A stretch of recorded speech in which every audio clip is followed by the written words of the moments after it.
Come closer. Pull your chair. Let me tell you a story born in the anxious energy of a Lagos evening. A tale of logic dismissed and faith ignored. This is the story of two friends, Chidi and Eka, successful software developers wrapping up a late networking event near the National Theatre. Chidi, meticulous and rational, believed only in verifiable data. Eka, impulsive and tired, believed only in getting home fast. It was 10:30 p.m. The traffic was thinning, but finding a reliable rideshare was proving difficult. They were standing on the curb, phones out, arguing over the best route to Ikoyi. A yellow and black painted public taxi, old but well-maintained, pulled smoothly to a stop beside them.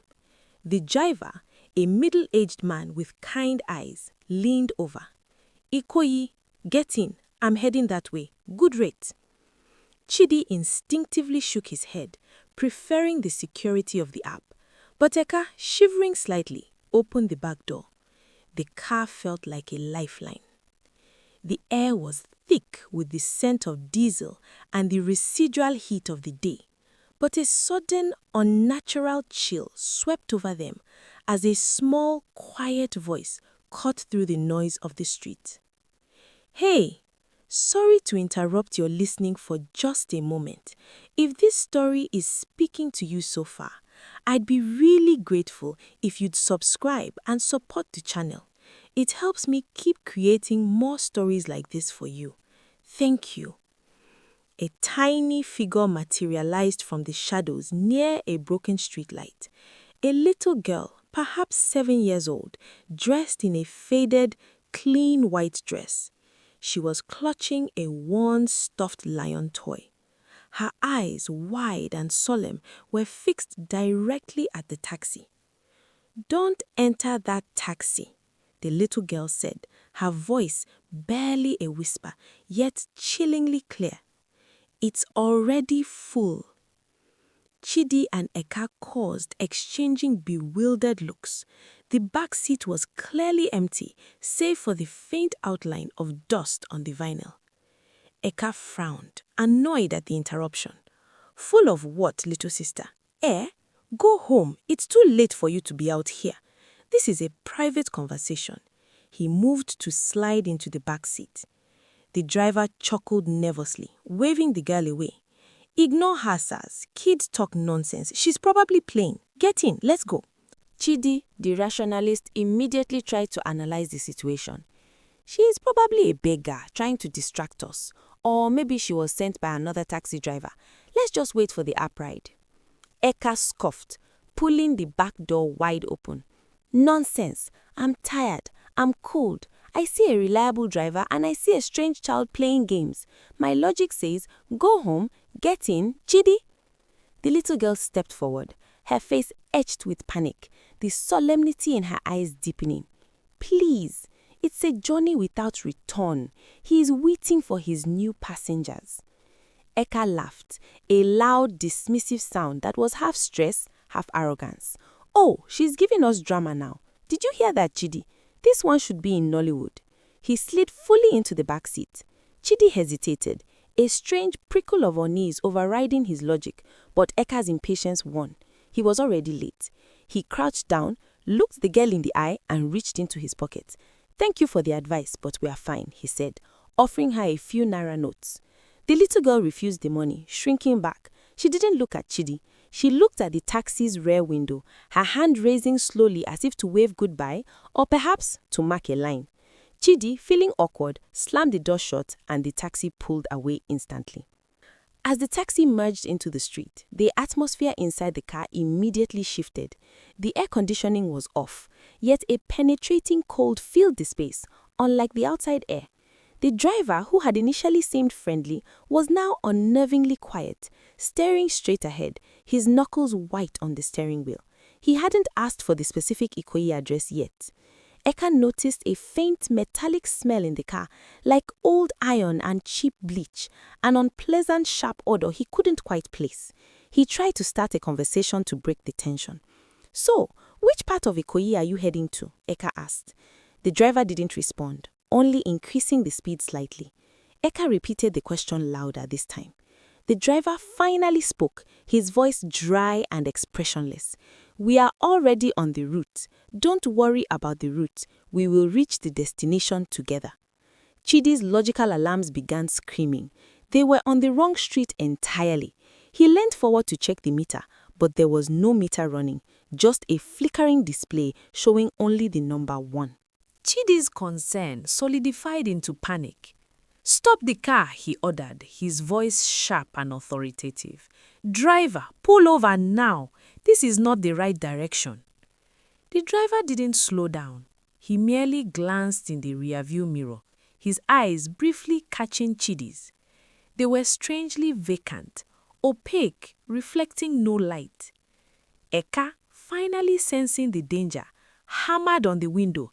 "Let us out. This is kidnapping. We will report you." The doors were locked, the windows sealed tight. The taxi accelerated suddenly, flying down a deserted, unlit side street. The smell of metal and bleach grew stronger, suffocating the air. Chidi frantically pulled out his phone, trying to access his ride-share app history for the taxi details, or at least dial the police. But the screen was completely frozen, locked on the home screen. 10 minutes after they entered the car, the driver swerved violently into an alleyway and slammed on the brakes. The sudden grinding halt threw both men forward against the back of the driver's seat. Eka, dazed, looked up and saw the driver finally moving. The man was reaching into his pocket, not for money, but for a length of thick rope and a roll of duct tape. "Welcome to the destination," the driver said, his voice flat, his kind eyes replaced by predatory menace. "The other passengers are waiting."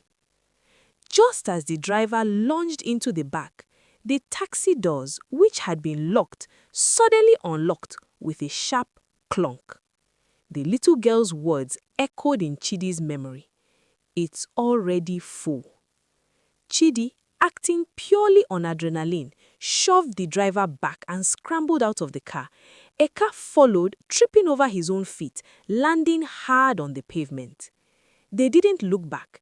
They ran wildly, blindly, through the alley, the sound of the taxi engine roaring to life behind them, its headlights sweeping the walls. They burst out onto a main road, gasping, disoriented, saved only by the sudden, inexplicable unlocking of the doors. They flagged down a commercial security van, their story incoherent, their bodies shaking from the cold and the terror. The security team, initially skeptical of the two well-dressed men rambling about a strange girl and a rogue taxi, agreed to take them to the nearest police station. Chidi, still traumatized, finally managed to get his phone working. He saw a flood of missed calls and notifications, mostly from his office and his family, worried by his extreme lateness. As they drove towards the station, the driver of the security van, an older, grizzled man who had seen too much of Lagos at night, turned up the radio. The familiar late-night news jingle broke the tense silence. Chidi and Eka exchanged exhausted looks, just wanting the ordeal to be over. Then, the news anchor's voice, usually steady and measured, delivered an urgent, shocking report that instantly silenced the van and froze the blood in Chidi and Eka's veins. The anchor was reporting a developing story, an immediate breaking news bulletin regarding a violent incident that had occurred just minutes ago on the Apapa-Oshodi Expressway, near the Mile 2 interchange. The news anchor reported, "We are breaking into our regular programming with an urgent bulletin. Police are investigating a horrific incident that occurred approximately 10 minutes ago on the Apapa-Oshodi Expressway, near the Mile 2 interchange. Chidi and Eka exchanged a look of bewildered dread. They had been near the Mile 2 area just over 10 minutes ago. The incident involved a yellow and black public taxi, which, witnesses report, was operating erratically. The vehicle was reportedly carrying 2 male passengers. The driver's description was chillingly precise. A male driver, mid-40s, heavy-set, last seen wearing a striped polo shirt. Eka whispered, "That was us. That was our car." The security guard driver slowed the van, turning down the radio to hear clearly. The anchor continued. The vehicle, identified by its registration plate, LSD 651AA, was involved in a high-speed collision with a tanker truck. The impact was catastrophic. Authorities have confirmed the deaths of the driver and 2 passengers in the taxi. The registration plate, LSD 651AA, was the exact chilling detail Chidi had mentally noted when Eka had opened the door 10 minutes earlier. Silence consumed the security van, heavy and suffocating. The reality of the news report hammered into Chidi and Eka's minds, shattering their belief in their own escape. The timing was irrefutable. 10 minutes ago, that exact taxi, with its 2 passengers and driver, had been violently destroyed. But they were here, alive, shaking, traumatized, but physically unharmed. The taxi, which they had just fled in the alley, was now a crushed pile of wreckage, with 2 dead passengers inside. Eka covered his mouth, trembling uncontrollably. If we hadn't jumped out, if those doors hadn't opened, we would be those passengers. Chidi's face was pale, his scientific logic failing him completely. He thought back to the alley, the driver's vacant eyes, and the little girl's chilling warning. It's already full. The taxi, he realized, had already been carrying 2 deceased passengers from the start, hidden from view, and Chidi and Eka were meant to be the next victims. Chidi slowly pieced together the impossible sequence of events, his mind desperately seeking a rational link. The driver was a murderer, not an accident victim. The driver's predatory intent, the rope, the tape, the other passengers, was clear. He intended to kidnap them, likely for ransom or ritual sacrifice, a dark reality of the city night. But the strange supernatural element was the little girl. She was the one anomaly that defied all rational explanation. Chidi asked the security driver to return to the spot where they had been flagged down, near the National Theatre. They found the broken street light, the quiet corner, but no sign of the little girl or her family. The driver, hearing the full story and the confirmed news report, now looked terrified. "Sirs, that girl, she was sent, not by a driver, by something else. She saved your lives." They realized the little girl was not a distraction, a beggar, or a child playing. She was a messenger, a spectral warning sent to disrupt the perfect execution of a deadly plan. At the police station, Chidi and Eka gave their statement, describing the attempted kidnapping and the driver's tools. The police initially listened with skepticism, focused only on the fatal crash. However, the detective in charge, a sharp, older officer, examined the details of the crash scene and returned with a chilling update. The 2 passengers found in the back of the taxi, the detective stated, his voice low, were already dead when the crash occurred. They had been bound with rope and suffocated with duct tape. The driver, he killed them first. Chidi and Eka gasped. The driver hadn't been taking them to Ikoyi. He had been taking them to the spot where the other 2 victims were killed, to dispose of them similarly. The crash was a desperate final attempt to cover his tracks. The detective continued, looking at them with a new intensity. Your story about the rope and the sudden unlocking doors saved your lives. You interrupted a serial operation. But tell me about this little girl again. You're sure she said it's already full? Chidi nodded, the memory crystal clear. The taxi was indeed full, with the driver's dark intent and the presence of the two dead victims even before they sat down. The police investigation revealed that the taxi driver, a man named Tunde, had been using his cab for over a year to allure, rob and murder unsuspecting passengers, staging the incident as disappearances. The sudden violent crash was likely a result of his panic when Chidi Emeka defied him, leading him to deliberately destroy the evidence in a fatal, reckless act. Chidi and Eka were cleared and released, but the ordeal had fundamentally changed them. The rational world they inhabited was permanently destabilized by the supernatural intervention they had witnessed. They returned to the curb where they had met their fate, now completely deserted. Chidi placed a small bunch of white flowers near the spot where the little girl had stood. Eka whispered a prayer, thanking the unseen force that had pushed him out of the car. He would never again dismiss a warning, no matter how illogical or strange the source. They realized they had been granted a reprieve, a second chance, bought by the chilling, inexplicable intervention of a little girl and a strange metallic smell. The week following the incident was a blur of police interviews and media coverage of the Mile 2 taxi murders. Chidi and Eka, now unwilling witnesses, were hailed as survivors. Chidi, the rationalist, found his entire worldview shattered. His computer science degrees and his reliance on verifiable data offered no explanation for the little girl, the unlockable doors, or the number 1 on the non-existent taximeter. He started dedicating time to community service, feeling a deep spiritual obligation to give back the life that was unexpectedly spared. Eka, the impulsive one, became sober and measured.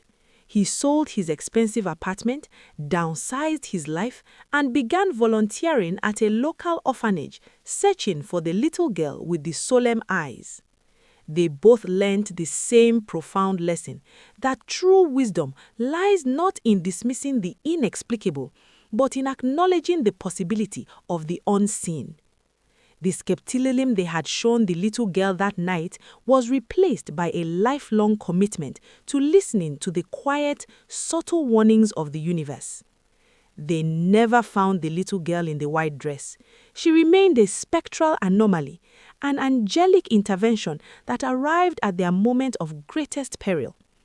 Chidi and Eka used their software skills to develop a secure, peer-to-peer verification system for public taxis in Lagos, providing a layer of safety they wished they had that night. They funded the project entirely with their own money, calling it the White Lion Initiative, a tribute to the little girl and her worn stuffed toy.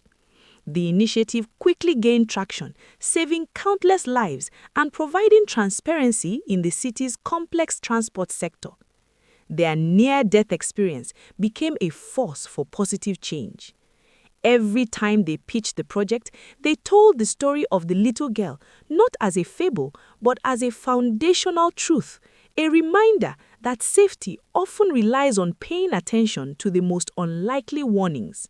They transformed their terror into a tangible legacy, ensuring that the warning they received would benefit an entire community.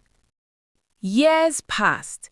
Chidi and Eka's initiative grew into a major national platform, making them successful in a way their original careers never could have. They became advocates for mental health awareness, helping other victims of taxi-related crimes heal from their trauma. They remained best friends, bound not just by shared success, but by the shared secret of their miraculous escape and the weight of the life they carried. They often met at the National Theatre, sitting near the corner where the old taxi had stopped, quietly reflecting on the night their lives diverged from the path of tragedy. They never failed to leave a small white flower at the base of the broken streetlight, a silent acknowledgement to their tiny, mysterious savior. One day, Eka, still volunteering at the orphanage, saw a familiar sight, a drawing pinned to a bulletin board depicting a yellow and black taxi with a dark figure inside and a small girl in white standing outside holding a lion toy. The accompanying text, written in a shaky child's hand, read, "My friend told me to look out for the bad taxis." The girl who drew it was named Ada, but when Eka asked about the drawing, Ada only smiled and said, "It was a dream, uncle." Eka, though never confirming Ada was the girl, took a special interest in her, funding her education and ensuring she had a safe, stable life. He knew that the connection, however subtle, was a sign of eternal gratitude. Chidi, who had built his career on logic, had learned that true safety is not the absence of danger, but the presence of faith in the unseen. They understood that the universe, or fate, or whatever force guided that little girl was reminding them of the sanctity of life and the importance of intuition. They continued their work, their success measured not in profits, but in the number of safe rides verified by their app. The little girl's warning had saved their physical lives, but the aftermath had saved their souls, transforming them from ambitious young men into men of purpose. They learned that the cost of ignoring intuition is often fatal, and the reward for paying attention is often life itself. The memory of the metallic smell and the driver's vacant eyes never truly left them. It was the weight of the life they had been spared, the chilling reality of the fate they had narrowly avoided. Chidi and Eka always treated the story of the little girl with the reverence it deserved, never mixing it up with jokes or urban legends. It was their sacred, defining truth. They realized their entire future, their careers, their families, their success was built on a 10-minute gap in time and the chilling words of a child they never formally met. Every time they spoke about the incident, they emphasized the dismissive laughter, the logical arrogance that almost sealed their doom. That arrogance was the real villain. The news report of the taxi crash was their final, irreversible proof that the supernatural warning was tragically real and tragically necessary. They learned that true courage isn't the absence of fear, but the wisdom to obey a warning, even when it defies all known science and logic. My people, come close, let us reason together. This story is a mirror reflecting the dangers of our modern, hyper-rational world. Lesson number 1. Honor the intuition. We are taught to dismiss what we cannot explain, the gut feeling, the strange warning, the improbable voice. Chidi and Eka almost died because they dismissed the voice of an innocent child as nonsense and drama, preferring the flawed logic of their schedule. Intuition, however strange, is often the soul's first warning system. Lesson number 2. Beware the normal. The most dangerous threats often arrive cloaked in the ordinary. A yellow taxi, a kind smile, a seemingly convenient offer. The driver was waiting for his new passengers, implying the car had already completed its fatal journey many times. Lesson number 3. The cost of dismissal. Their logical dismissal nearly cost them their lives. The arrogance of intellect, when it closes the door on the inexplicable, becomes a fatal vulnerability. The little girl didn't offer an explanation, she offered salvation. The reward for heeding the strange warning was a life of purpose. The most important data point in life is often the one that cannot be measured. Listen to the small voice. They often wondered what the driver saw when he glanced in the rearview mirror. Did he see the little girl behind them? Did the supernatural intervention frighten him into the reckless crash? They believed the driver, Tunde, was a man consumed by pure malice, but the crash was the universe correcting a flaw in the system, preventing the horror he intended for them. The little girl was the divine element in a purely criminal operation, an intervention that saved them from a fate more terrifying than a mere accident. The news report, with its chilling confirmation of the vehicle and the death of 2 passengers, was the final devastating piece of evidence that validated the chilling encounter. They realized every ride they took now carried the silent weight of their spared lives, a constant reminder of the gift they had received.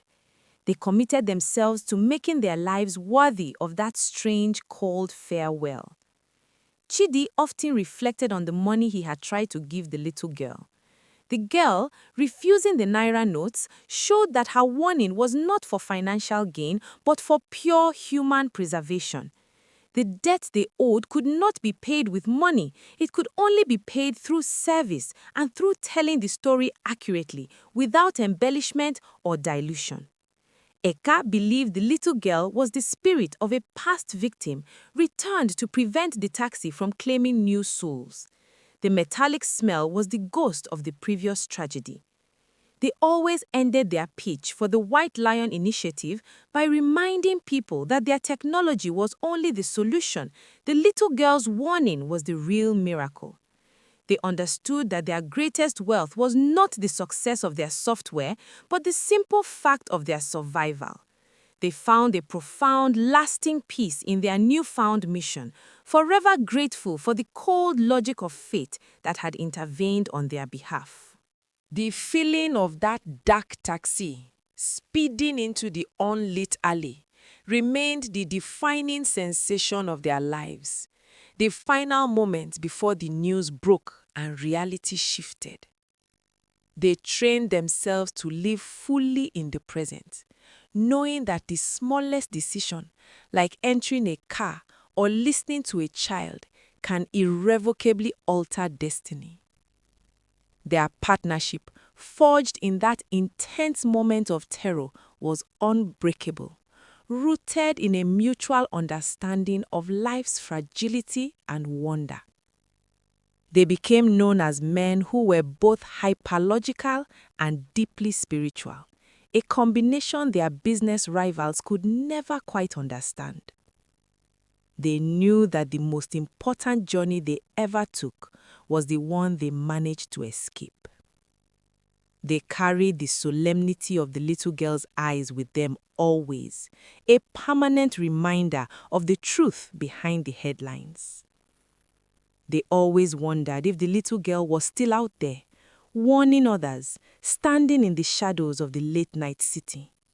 They hoped that others, encountering the inexplicable, would choose wisdom over dismissal and heed the strange warnings of the heart.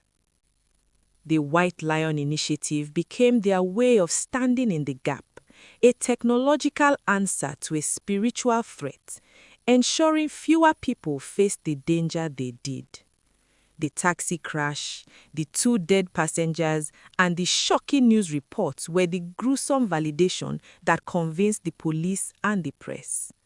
But the little girl was the validation that convinced Chidi and Eka that their escape was not luck but a miracle. They would forever be the 2 men who laughed at salvation, only to be dragged back from the brink of tragedy. The children they eventually had were raised with the knowledge of the little girl's intervention, taught never to dismiss the wisdom of their intuition. Their own children often saw the white flowers at the base of the streetlight and understood the silent, profound story of their father's spared life. Chidi and Eka never used a public taxi again. They used their verified service or their private cars, preferring the inconvenience of caution over the cost of carelessness.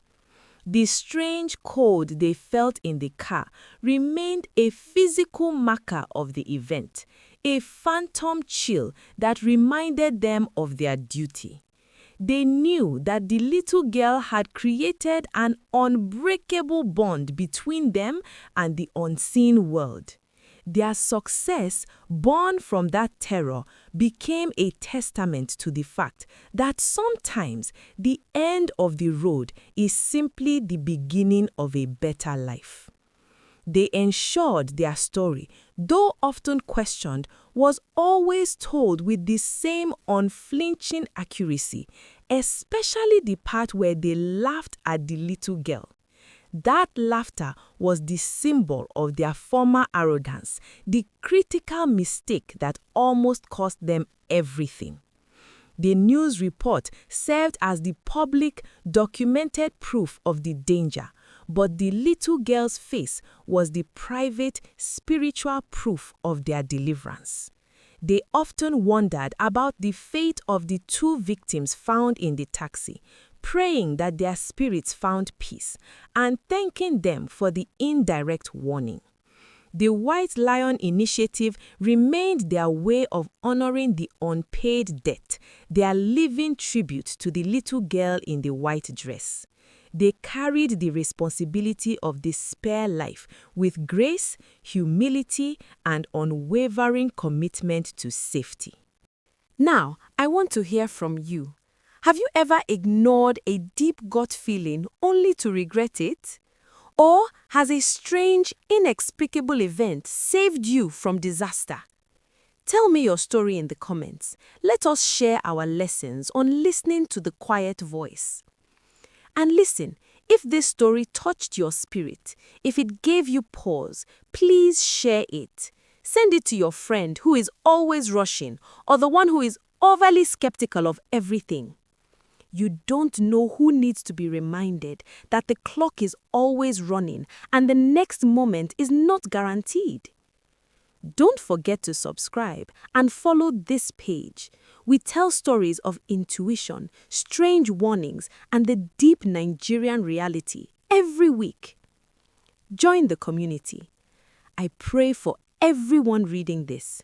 May your senses be sharp, may your instincts be honored, and may every deceptive light be exposed by the clear truth. May your journeys be safe, and may your doors unlock when you need them most. May you never laugh at a true warning. Go and succeed. Your testimony is next.